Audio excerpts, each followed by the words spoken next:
Mr. Uncanny Omar from Near Mint Condition, the home of collected editions. I want to say, if you guys are into graphic novels, especially like absolute omnibuses, like the big chunky boys, the channel that you want to be checking out is Near Mint Condition. Omar, thank you very much for joining me today. Hey, man, dude, thank you for inviting me on and for promoting my channel a lot better than I do. I kind of forget so many of the things. My wife has to remind me what we are, and I'm like, oh, that's right. Yeah, I should probably say that.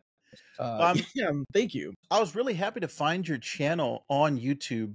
Just kind of scrolling through the feeds and looking for stuff, and yours popped out specifically just the the aesthetic of it, the look and design and everything. And I'm just very pleased to come across, because collected editions are something specifically that they're a different beast rather than Oh, yeah. collecting single issues and even with digital collections and stuff like that.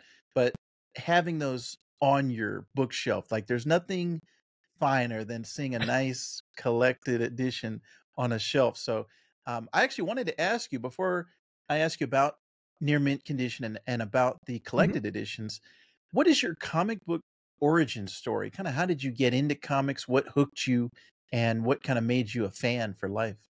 Oh, so I think like most comic book collectors or readers my age, I'm 44. I'll be 45 here in a couple of months, but most of us have an origin story that starts at childhood, and then we kind of broke up with comics Yes. in high school and Yep. maybe college. Then we came back. So for me, I was at the age of 7 in Peru. I had, or no, 6. I had appendicitis, so I was taken to a children's clinic, and they kept me there for about 5-6 days to keep an eye on me because it had burst, and so I was there. My uncle sent a care package of like comic books, and Nice. I lived in Peru, and we spoke and only read in Spanish, so it was really cool to get these American comics.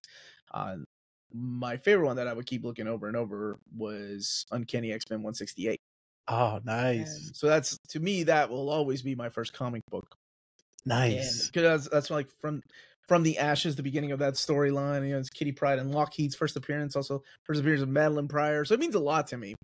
And then when we moved to America in '87, I started collecting them, seeing them at the back then. I mean, it's different now, but back then, pharmacies, Walmart, Kroger, wherever you shop, had comics everywhere. It was so cool because it was I miss those.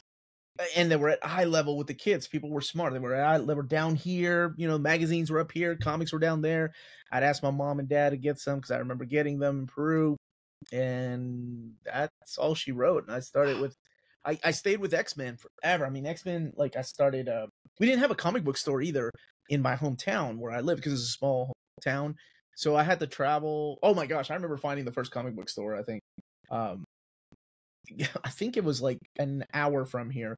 And before that, I would go to this place called Dr. Comics, which was in the flea market. And flea markets was open market where anything goes. And that was a pretty cool place. That guy, Dr. Comics, had like 10-cent comics, and he had quarter comics. Oh, and nice. I don't think he had a PhD. I don't think that was real. But he had a lot of good deals. So nice. I started getting a lot of back issues, starting building my runs, as we called them. By the time I got into high school, making my own money and finishing out my runs. I mean, I had X-Men. I had X-Men all the way up to like, when was that? I want to say like 325, 330, like a complete run. And then this thing happened called Onslaught. Onslaught Marvel Universe. And I think by that point, I always blame Onslaught like as the storyline that made me leave comics, but it was probably me not outgrowing the genre, but kind of finding other things. Like I needed money for dates, or like cars, or like my car needed gas, and leaving comics behind. And I left them behind for a while. And it wasn't until 2002 that I came back. So that was like 1996. So I was broken up with comics, for about 6 years or so. And in 2002, I was going through some personal things. I ended up getting divorced from the lady I was married to. And it was almost like coming back home. A friend of mine Ooh. was like, "Hey, dude, you got to check out X-Men." I'm like, "I ain't checking out X-Men, dude. X-Men. I'm done. I'm out. I'm done with X-Men. I don't need X-Men." And he was like, "Oh man, but Grant Morrison's writing X-Men." I remember Grant Morrison writing Animal Man. He knew I loved Grant Morrison and the run on Animal Man. Nice. So I was like, "Oh, well, that might be interesting." So you should lend me some comics. What was it? E for Extinction, and I was like, "Okay." Well, then I started going to the comic book store, and in the comic book store, so this is 2002. This is when they started marketing these trade paperbacks more and more. And back in our day when we were younger, we had trades, right? We had some graphic novels, but it wasn't everything. It was like Dark Phoenix Saga, From the Ashes, Watchmen, Batman Year One, Dark Knight Returns. That's it. It wasn't like, oh, you're looking for Excalibur issue number 45. Well, that's collected in this omnibus. You can go get that. No, like, I always say kids these days, but people these days that are collecting collected editions had no idea what it was like. And that's only 21 years ago. Yeah. And then I started noticing a trend in 2003. Like, bookstores were changing the way that they were marketing comics because they saw a big manga boom. So instead of trades or collected editions, the term changed to graphic novels. And back, when we were younger, graphic novels were original comics that were released in a hardcover or a trade paperback format, kind of like in the European style. Right. And then Astonishing X-Men dropped, and that's when I was like, well, I guess that's it for me. I'm staying. Nice. This is it, because Astonishing X-Men was like a throwback to those glory days of Claremont's run, and I was like, oh, this is so good. Every issue, I loved it. And I've been with that. I've been back with comics since 2002, 2003. Nice. And I've been getting collected editions to 2002. So for you, let's see, I'm trying to run the timeline in my mind. The 90s X-Men animated show, did that have any impact on you? And then the 2000 Bryan Singer X-Men movies, did those formats have any kind of hold on you, or was it just comics the whole way? Well, for me, it was comics, right? So comics were my thing. But the cool thing about the animated show, I was in high school when that was coming out. And some friends of mine were like, dude, you watching X-Men? And I was like, yeah, it's pretty good. They're like, oh, man, it's fun. And I'm like, you ought to read the comic. Ooh. So, that was a good segue for me to, introduce some friends. So I got my buddy Matt into it. I got my buddy Andrew. Dan was already getting stuff, like my buddy Chris. Like, it was really cool to, buy comics, and they were like, oh, it's Wolverine or it's Gambit. The movies were kind of the same way. When the X-Men movie dropped, I was like, man, that dude's too tall to be Wolverine. Not my Wolverine. But, Hugh Jackman killed it, and I thought it was a good movie. I genuinely thought it was a good movie. I thought, there's a lot of cool moments in X-Men that I thought, oh, Singer actually gets it. He gets what X-Men's about. And again, this time around, though, it wasn't just dude friends. There were lady friends that were like, oh, that's pretty cool. I'd like to check that out. And by that point, we had a little more graphic novels, not what we have now. We had a little more back in 2000, 2001. So I went to a comic shop, even though I wasn't getting anything for me. I was asking them, like, hey, do you have this storyline collected? Like God Loves, Man Kills, which is my favorite X-Men story. Yes. They were like, yeah, they have a little trade paperback of that now instead of the graphic novel that it originally came in. So yeah, in that way, they did impact getting the word out there, spreading the word out there of comics to my friends and family. And you can ask any of them to this day. I still, for Christmas or birthdays, that's what they get. They may not ever read them or crack them open, but that's what I get them. Yeah. Yeah, that's perfect. Actually, wanted to go back real quick to your original comics that you got when you were kind of laid out in the hospital. Mm-hmm. So those were in English, and you said you were just speaking Spanish at that point? Yeah. So it's a good thing it's a visual media, right? Because I was just looking at pictures. Yeah. But I will say this. When I came to America, I also did not speak English. And part of me learning English was that summer of 1987, going home and reading comic books. Yes, because it's difficult for a kid that age. We didn't have phones and be like, hey man, translate this. Right. We didn't have the internet. It was just you're thrown in the middle of all these kids that speak English. And I was thrown into a Catholic school because we were from third world country. Nuns Mhm. just took us in. I got into a lot of fights, man, because there were a lot of rich kids there, and I was, they making. I could tell they were making fun of me. I was, Oh. I like Wolverine. He's my favorite character for a reason. But it was, it was that magical moment of summer that I remember thinking, I'm gonna read these things. I'm gonna understand them. And in a weird way, comics really helped me learn the language and how to read. And that's why to Nice. this day, like, all the little digest sized books that Marvel sends us, those are all donated to schools. Oh, Like, nice, or people that nice. have like whenever we have giveaways on our channel, like I I always ask people that have kids and I send them because I think it's a really good way. And they started a program at my daughter's school, like English as a second language, because there's a big like just a lot of kids that speak Spanish that don't Oh, speak any English, and I know what that's like. So I started volunteering there, and I would take them, the little digest sized books like the Marvelverse books or yeah. like the reprints of like not Gwenpool, I'm sorry, Spider Gwen and Oh, Miles yeah, Morales yeah. and stuff. So it's really cool because they can follow the pictures and eventually learn some words because it's a memory game, right? Like Yes, reading yeah. them about memorization and stuff. Right. So That although I never did learn to read manga, I wish I could have. but Wish I could actually, apply that to yeah, manga. it's funny you say that because, it kind of sparked something in my comic timeline, I guess. I'm a quarter Japanese. My Mhm. dad was in the Air Force, and we lived in Japan for a little bit, Oh, no. and there were Dragon Ball Z mangas, and this was before they went over to the States, before they got Mhm. big, before they got translated. So everything was in Japanese. But I loved the art so much. I want to say I was like 7 or 8 at the time. And I loved the art. Like you could not, like, I don't know, it was just like catnip. Like when that artwork hit me, I was Yeah. like, I gotta, like, what is this? So I would read the mangas, but they were all in Japanese. So I had to make up my own storyline of what was going on. I And did the then same thing. when they translated it later, I was in college when they finally translated it and it was Yeah. on TV and it was airing. And I was like, this is nothing like the story that I made up. This is completely different. But My story was better. yeah, yeah, exactly. I did the exact same thing with X-Men, with Spider-Man, with some Batman. Yeah, the exact same thing. Like I knew his name was Bruce Wayne. I assume like yeah, but you're right. That's exactly what I did. I would just kind of make up my own story because I didn't read the language. That's cool though. I love that. I was importing those manga from Japan. I didn't read Dragon Ball Z in Japanese either, but I love Akira Toriyama's art. So we Yes, didn't have yes. that. I mean, and that's also the big difference back then. We also had Hmm. the single issues that Right. Viz was bringing over because we were stuck on that floppies kind of Hmm. mentality. They Yeah. were afraid to bring over, the tankobons, the smaller size Yeah. books of manga, and they were definitely afraid to make it the right to left format. Oh, right. Yeah. That didn't start until Tokyo Pop.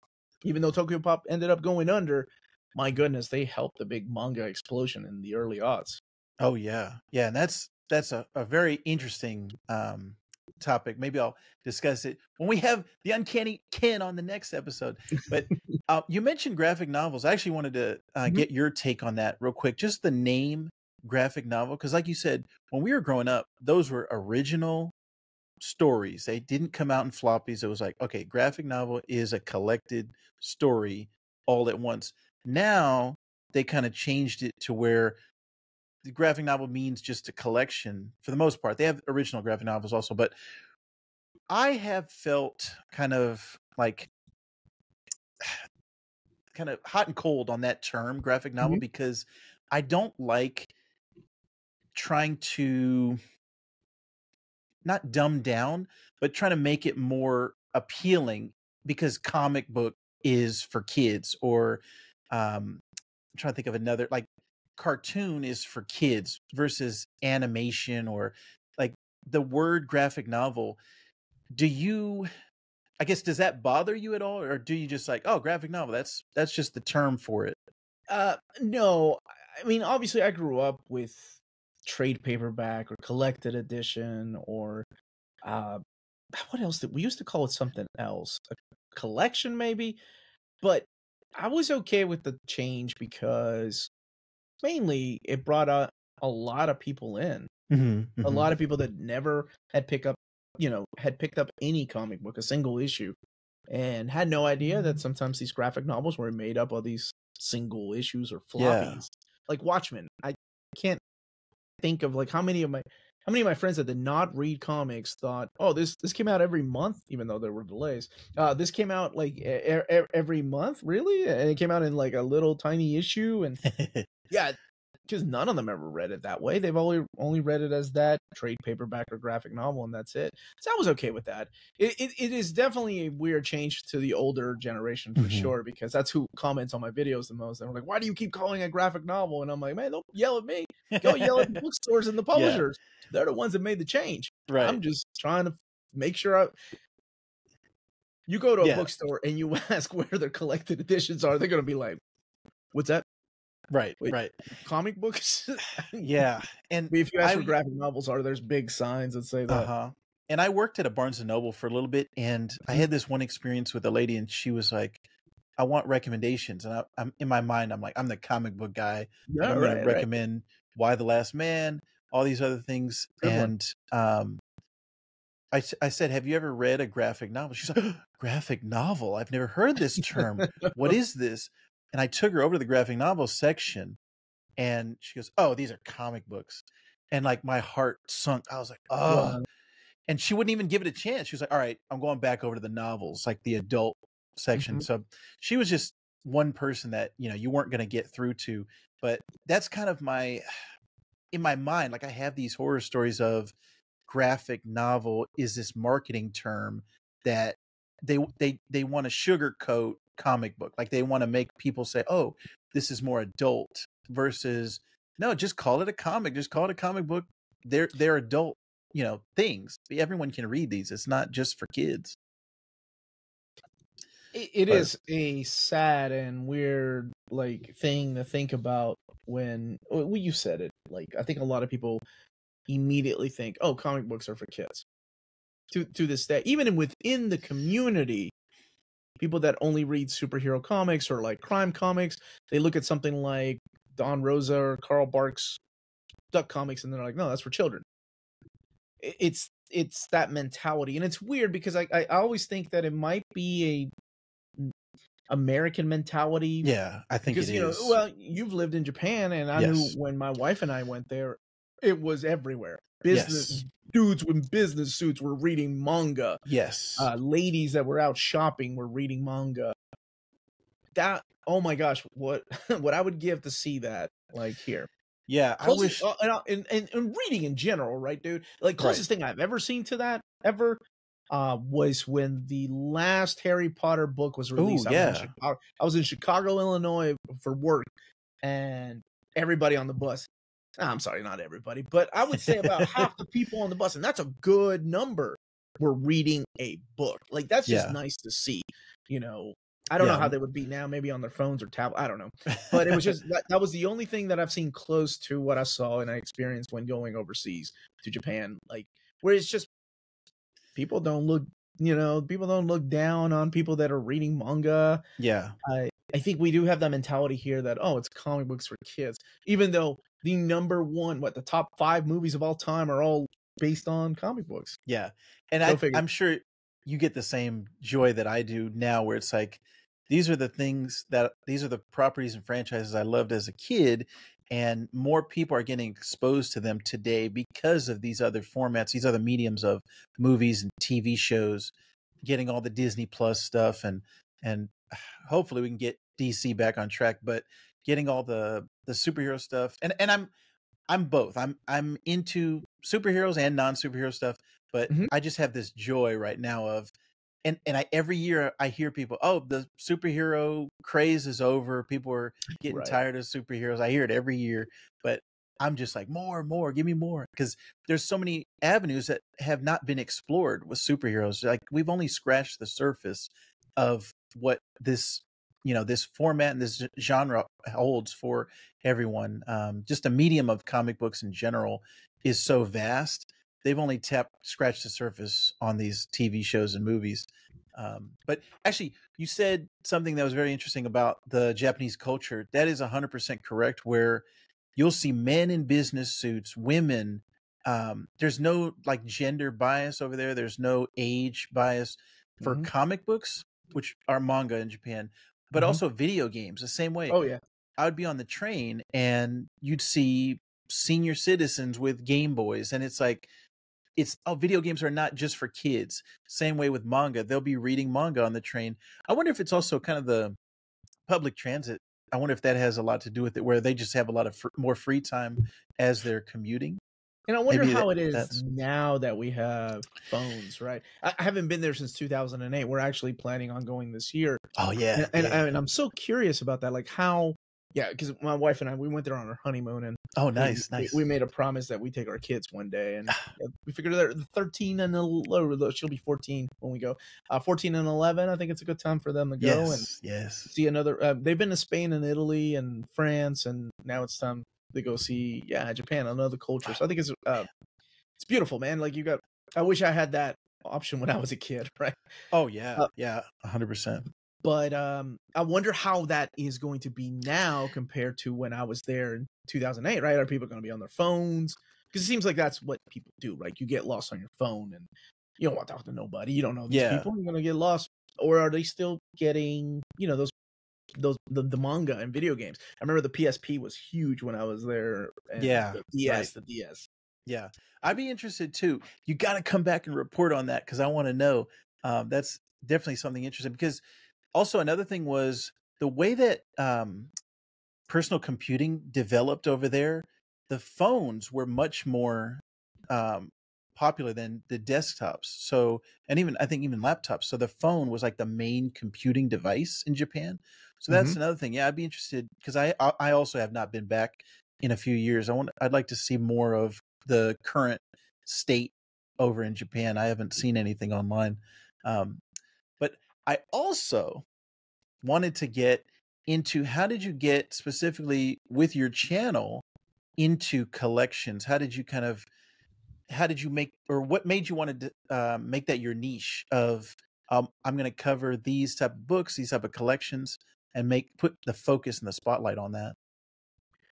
I wanted to make something that wasn't already there. I wanted to make something that I could have benefited from 20 years ago. Ooh, yes. Like that, and that's the thing, right? Necessity is the mother of invention and all that. I remember thinking, okay, and it's weird, man, because it's kind of experimental, right? It's like, okay, I'm gonna try this, see if people like it. Because I started the channel with a group of friends, and it was like a panel show, which is what we used to have a podcast, and it was a lot of fun. But then I wanted to experiment on some things, like because they couldn't always meet, and I'm like, well, I'm kind of bored. I'm gonna take my camera and talk about these books that I like, because I know there is a following. I had no idea how much of a following there was, and I remember doing like an overview of a book, talking about it, and I didn't know how long I should go. I didn't know what exactly to talk about. And then it just kind of became a thing where people were like, kept asking me questions. And some of the best performing videos I ever did were the ones where people were like, hey man, can you do like what was it? The Battle Angel Alita, like hardcover that just came out. And I was like, yeah, I was a big fan of it. And there's a huge difference between this release and the original Viz release. And I can talk about that. Sure. And I did. And that became like a huge video. So I started and to this day I still try to interact with my audience. It just makes it really man. I just wish we had more time in the day. Oh yeah. So I started doing reading orders because I remember reading orders. What confused me when I was getting into this, because with comic books, even comic books get a little bit confusing, right? Like, 100%. Because of the relaunches and the reboots and starting over with a brand new number one. Let's bring it back a little bit. Oh, this is now we're going to relaunch this. This is issue 30, but next month is going to be another issue number 1. So even with comics, it got a little bit confusing. But in my head, I started like putting my trade paperbacks and hardcovers in chronological order. And even the comics are bad enough, but they're not even that bad. You can figure it out sometime. But the trades were a nightmare. The trades and hardcovers were a nightmare because there was no volume 1. It was just the name. Right. They would give you a title, like Justice League, Tower of Terror, right, or Tower of Babel. Yeah, and you're like, okay. There's nowhere in the back that it said what it collected. So in my head, I started building like a it's so weird, like a chronological order of what issues are collected where in what hardcover and trade paperback. And because I like reading things in chronological order from the beginning, I have to keep them that way and that Mhm. way. So then I started making videos on that, and those became really big. And then Nice. the big thing that happened was 2020, man. Like I got 20 years in IT and I lost my job. I lost my job, and that was in June. And I had the channel. I had the channel since 2016, 2015. Uh, but by that point, I had already started talking to Marvel. They were letting me announce things. We built a really good relationship, and it was insane, man. And I feel like this is what happened to a lot of people. Like Oh, we yeah. couldn't find anything. Right. Like I was 20 years into my career, and once you get to a certain level, it's almost near impossible to find something like that. There's somebody willing to pay you unless you're willing to move, or unless you're willing to take contract work. I have a family, and I'm like, I gotta have more, security than just contract. Can't be flying out somewhere and not have a job the next. So it was bad. By October, it was like, okay, I need to think about, working at Walmart part time. And there's nothing wrong with it, because no matter what, you're as a parent, you got to do whatever it takes to put food on the table, Yes. keep the lights Yes. on. So that's when Marvel approached me about like doing some sponsoring on my channel for Oh, like 4 episodes a month. So oh my gosh, that was amazing, because it was amazing in a big roller coaster of working with lawyers and rewriting a contract, because the contract they sent was like a contract they would give like a like somebody that's multi-million-dollar company that's making commercials for Disney. oh, And I right. was like, can't I can't afford like $1 million insurance policy. Like I would do the videos out of his basement. Right. Like, so it was going back and forth and rewriting. Oh, it was amazing. Not at the time, but it was amazing to get to rewrite that, and it worked out. And then I was looking at the numbers. My subscribers went up a lot because of the pandemic. People were home. People were nostalgic about things. People were just finding about collected editions. So my subscribers went up a lot. So we decided to tweak our Patreon, and I told my wife, we were looking at the numbers and everything, and I was like, if I put everything into this, I think I could do this full time Nice. and make as much as, a level 2 position that I was at before. Not necessarily where we were, nowhere near, but level 2, I'll take that over level 1 positions. And if I'm going to go back to level 1, start at the beginning of my career, then I might as well take a shot in doing something I love. And it was not an easy decision, dude. It wasn't like, I quit my job, I'm working at YouTube now, man. No, dude, no. It was, I lost my job in June. Hmm. Oh my God, what am I going to do? Come October, there's nothing. I'm Hmm. about to go take a level 1 position. I'm looking at numbers. I'm like, I think to come January of 2021, I put a video out that was like, changes to the channel, opening up Patreon slots, and it's been a blessing. It wasn't, it was like, sometimes I always feel like sometimes the universe puts you in a position that you were supposed to be in a long time ago. Hmm. That's how it felt. Like they grabbed me out of this, and it sucked, and it was scary. And for anybody that has lost their job, you know how bad it is, especially when you have kids and Oh, you're yeah. looking like for the future, and you're like, what do you do? And then you ask yourself, am I making the right decision? Like not going back to my career. I mean, that's almost career suicide. You're not going to go back. I mean, that is 20 years of work that you've put in, and you're not doing any of that anymore to go and make YouTube videos. You're 40, it was 43 at the time, 43-year-old man. What are you thinking, man? That's a young man's game. But I took a chance, and it was a buddy of mine, my buddy, Frank. He was like, dude, like, I think he said something that will forever stick with me. He said, look, take a chance, man. Because what's the worst that can happen, right? Worst that can happen is it doesn't work out. And then you go back to being poor schmuck like the rest of us and working for someone else. but you had that one good year where you did it and you worked, you know, you tried your best, but you had that moment, and now you're just going back to where you used to be. And he's like, that's a wonderful message to send your kids. You know, if you apply yourself and you try real hard, you know, sometimes things like that happens. So I took that. I mean, that one I took to heart. So yeah, come January, that was in. So this is 2021, 2022.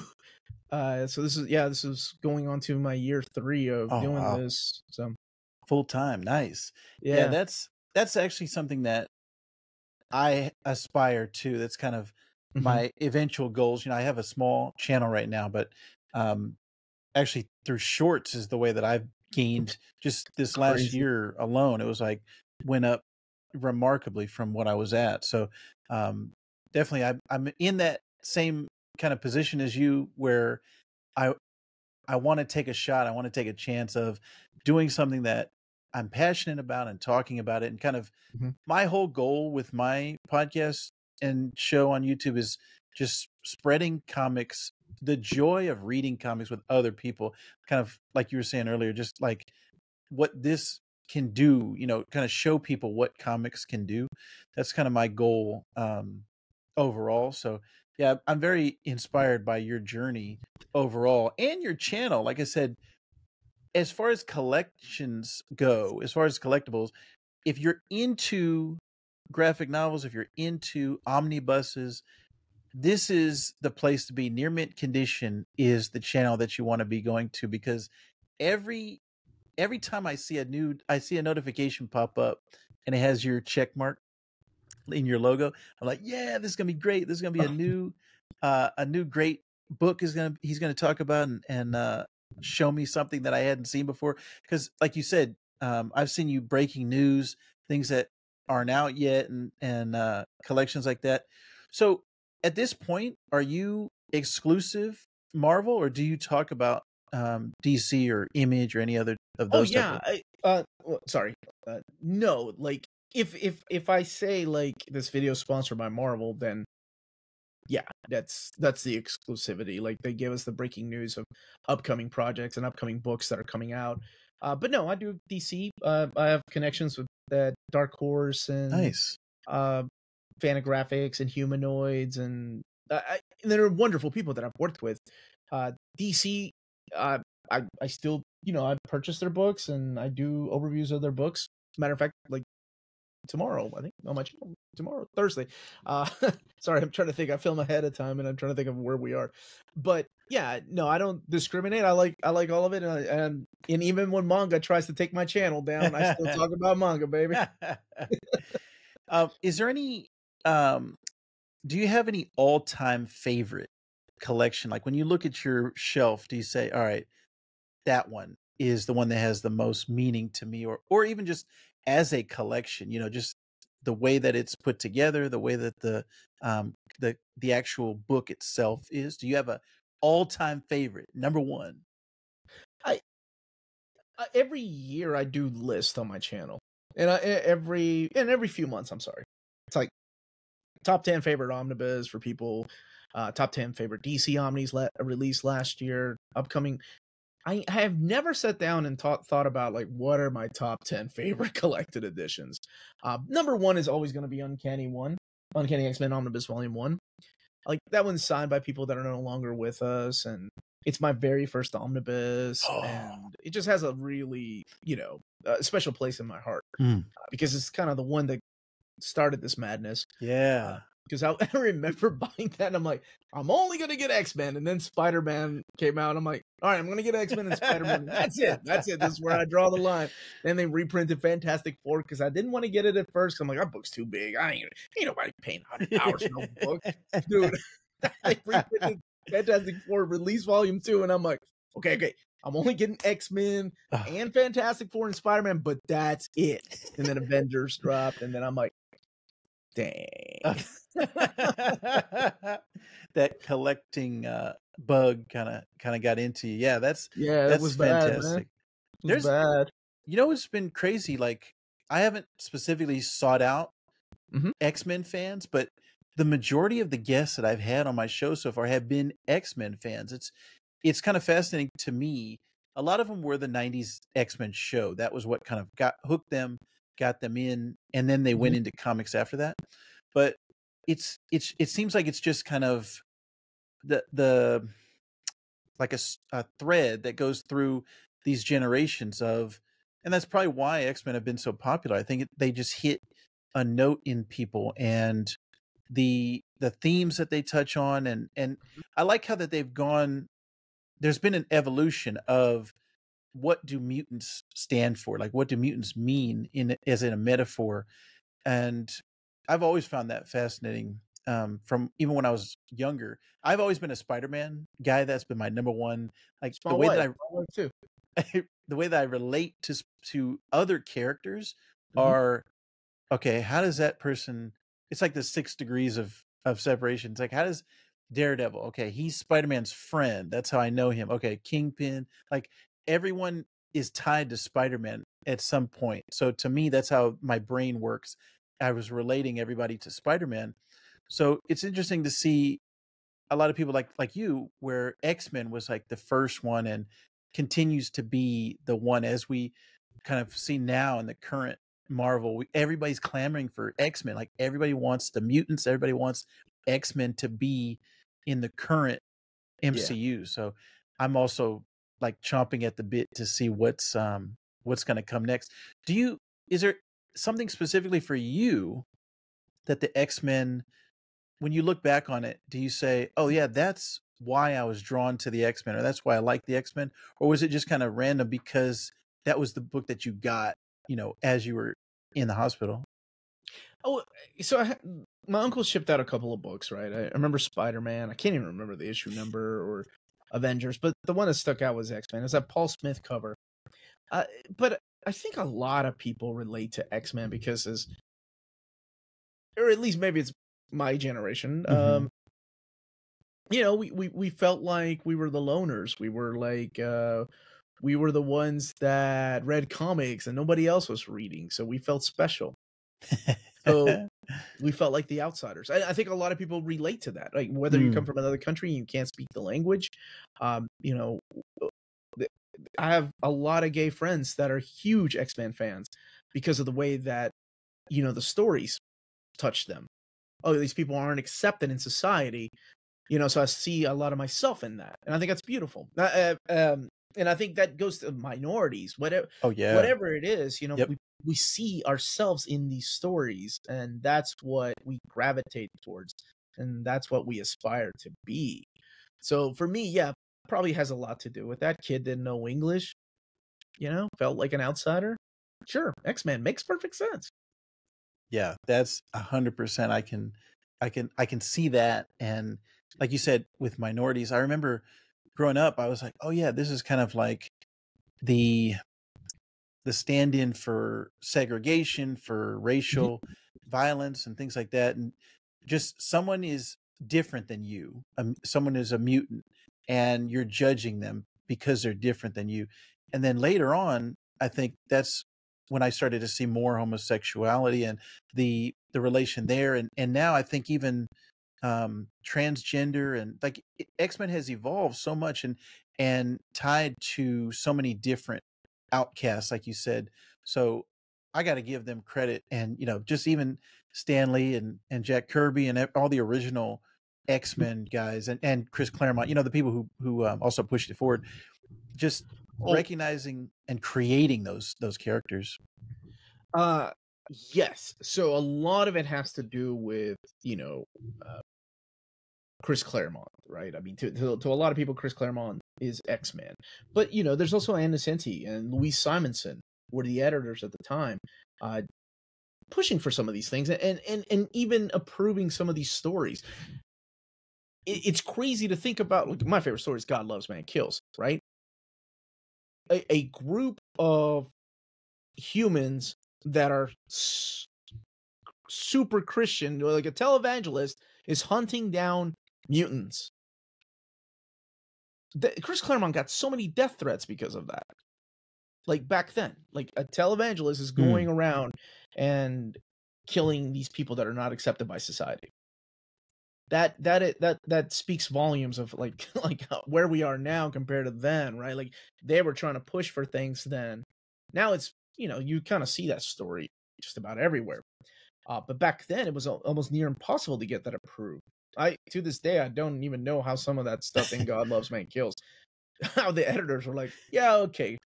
I mean, there were things in there that there is no way they can do now, and that's to this day it's still my favorite story because it really touches on everything that I love about that group of characters. Nice. Well, I know what the thumbnail is going to be for this episode.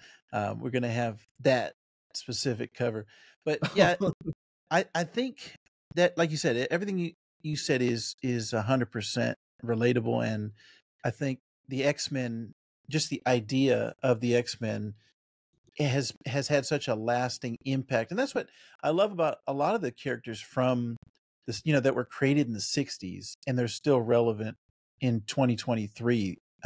Just Mhm. all the flexibility of the characters to morph into the current generations, and being able to take something from, I guess, being able to adapt, I should say, because even Peter Parker, the idea of Peter Parker in the '60s is not necessarily the Peter Parker now, but he still has those roots in his original creation, and it's just timeless. I think a lot of these characters are something that we're gonna. And actually, you mentioned Grant Morrison. I love what he said in his book Super Gods. He was talking about So how good. the idea of Superman is more powerful and more real than he is. That Superman has been around before he was born. Superman will be around after he's gone. And I love that idea of these creations living on past us, being passed down from generation to generation, and just like I said, the flexibility of each one of these, the ideas of them, and just blows my mind. Super Gods, and thinking about that. But yeah, I don't have a question. I just want to, like, No, that no, was you're specifically you're what I like. you, you mentioning Silver Age. I mean, that's what attracted people to Marvel Comics as opposed to DC, was the relatable characters. The Yes. skinny guy that gets picked on. That was a superhero. That was his alter ego, right? I mean, before we had Billy Batson through Fawcett Comics and Captain Marvel, but Superman's alter ego was Clark Kent. You still couldn't throw a punch at Clark Kent without breaking your hand, right? Yeah. So I thought it was really cool that when you mentioned that, one of my favorite things I have on my channel is a segment called where my family reviews things. So it's my Oh, two daughters and my wife and I, and it's the first time reading, and we're going through a series of Silver Age books, and one of them is my favorite thing that I didn't even notice, but my oldest daughter noticed this, and we were reviewing Mighty Marvel Masterworks Spider-Man Volume 1, and it's pretty much the first Amazing Fantasy 15 and like the first 9 issues of Spider-Man. And she was like, she looked at the camera, she's like, now you have to understand, this was written in the '60s, so it was before integration. So there's only white people in the school. And I was like, I I never noticed those things. that's But she was amazing. like teaching people a lesson before you Yes. try to say what's going on. Like, it was 1961. Ah, And I'm like, man, I didn't even think, because, I read that when I was her age, reading a reprint. I just didn't even think about those things. So it's funny same. to, like, going back to the Silver Age and reading those with my daughters, what they catch and what I didn't catch. Yeah. Yeah, that's crazy. And I love that your family is involved. That's also something that, when I met my wife, one of the first questions I asked her when were dating was, would you ever consider reading a comic book? And then she was like, yeah. And I gave her Fables. That was like the first Yeah, it's a comic good that I one. gave her. But my son is still a little too young, but he's wearing Yeah, yeah. all the Marvel and DC stuff. He's representing. He's Yeah, representing. I'm just hoping by osmosis that he will have a love for it. But um, it's interesting that, and now sorry, my train of thought It's completely okay. ran off because I was thinking about my son. Um, I I really like that currently a lot of the characters are they're what you would see today. They're more representative of society today. I mean, you can even look at the that Black Adam movie that just came out, where you have all different it's not all one race. It's not just white from Mhm. start to finish. Like the whole lineup is diverse, and you're seeing that throughout all the different properties now. And Mhm. it's so interesting the way that the writers are. They have the ability to actually create more modern stories and more inclusive stories that everyone is involved, from whether it's, like I said, different sexualities, different races, different religions. Like I really am happy where we're at right now in comics, and Mhm. I hope it just continues to evolve and grow. And so my son, who is my wife is Latina, so and I my son, I always call him Miles Morales because I'm like, all right, you're gonna Oh be yeah. part black, you're gonna be part Latino. So that's that character means a lot to me. And so like when I watched Across the Spider Verse and or into the Spider Verse, sorry, Yeah, Across the yeah. Spider Verse coming up. But when I watch that and when I think about that character, like it means so much to me now even more because of my son. Mhm. And it's like that's what I love about comics also, is these characters can can feel real to us and have a place in our hearts, that like we know them and like they're real Mhm. in that sense. So I love the idea of enjoying these properties so much that they feel real to us. So I'm really happy that you have your family involved. And Oh, thanks, man. yeah. It's been a blessing. I'm gonna share a story with you that I Yeah. think you'll appreciate. Not at first, maybe, but you'll appreciate. So I I grew up in the '80s, and I was reading comic books like most some of my friends. In the '80s, we didn't have a lot of what we have now, which is diversity, right? Mm. There weren't a lot of characters that look like me. There weren't a lot of characters that look like you. It was mainly white male characters. So I didn't like the Living Lightning, and I think he was the only Latino in the Avengers. And I'm like, I like the Black Knight. You know what? Black Knight's my dude. Like, so characters to me growing up didn't have to look like me in order for me to like them. Like Wolverine's Mhm, my guy, mhm. Nightwing, Yeah, yeah. Uncle Scrooge, Oh, mm, Storm. Like I love, like I relate to those characters. yeah. Chris Claremont was way ahead of his time with the characters there in X-Men. And so when people on my channel, like when we talk and we do live streams, people are like, I think it's wonderful, representation matters. And then there's other people that are like, well, no, I mean, it doesn't really matter. Characters shouldn't have to look like you. So I come from that mentality, but I'm going to tell you something that changed my mind in the way that I thought. Like, I never thought like, okay, it doesn't matter to me, it should not matter to you. I'm never like Right, that. If it right. matters to you, then that's beautiful. Right. And you own that, and that's wonderful. I was watching Into the Spider-Verse. I went to the movie theater to watch that, right? And there was a little kid there, little kid who was mixed. And dude, at the end of the movie, he looked at that screen. He goes, "Daddy, he looks just like me." And I about cried. I was like, who am I to crap on that little dude? Like maybe I'm just jealous. Maybe back in my day we had we didn't have anybody like we didn't have that. And now kids do, and I think that's wonderful. Because a lot of people forget that some of these kids don't have people to look up to. And sometimes fictional characters are what we have to look up to and what we have to try to aspire to be. Yeah. So if they look like you, cool, man. That's wonderful. Yeah, man. Now it's like I see so many Latinos and all these kids. I'm like, Yeah. man, back in my day, we didn't have that many to choose from. Sunspot, and the Brazilians claimed him. Yeah, yeah, He yeah, didn't speak Spanish. that's 100%. Yeah, I'm like I said, I'm not too far behind you.